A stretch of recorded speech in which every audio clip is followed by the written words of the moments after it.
Read 1 Peter chapter 4 with me.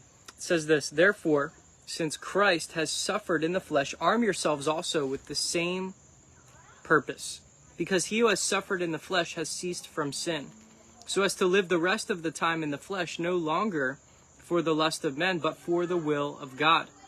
For the time is already past, for you have carried out the desire of the Gentiles, having pursued a course of sensuality, lust, drunkenness, carousing, drinking parties, and abominable idolatries. In all this they are surprised that you do not run with them into the same excess of dissipation, and they will malign you.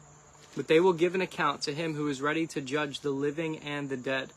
For the gospel has for this purpose even been preached to those who are dead, that though they are judged in the flesh as men, they may live in the spirit according to the will of God." Verse 7, "The end of all things is near. Therefore be of sound judgment and sober spirit for the purpose of prayer. Above all, keep fervent in your love for one another, because love covers a multitude of sins. Be hospitable to one another without complaint. As each one has received a gift, use it in serving one another as good stewards of the manifold grace of God. Whoever speaks is to do so as one speaking the utterances of God. Whoever serves is to do as one who is serving by the strength which God supplies, so that in all things God may be glorified through Jesus Christ, to whom belongs the glory and dominion forever and ever. Amen. Beloved, do not be surprised at the fiery ordeal among you which comes upon you for your testing, as though something strange were happening to you.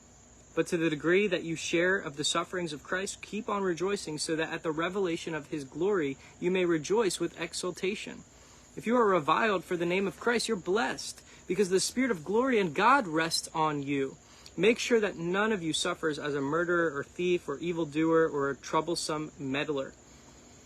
But if anyone suffers as a Christian, he is not to be ashamed, but is to glorify God in this name. For it is time for judgment to begin with the household of God. And if it begins with us first, what will be the outcome of those who do not obey the gospel of God? And if it is written, if the righteous are scarcely saved, what will become of the godless man and the sinner? Therefore, those also who suffer according to the will of God shall entrust their souls to a faithful Creator in doing what is right. God bless.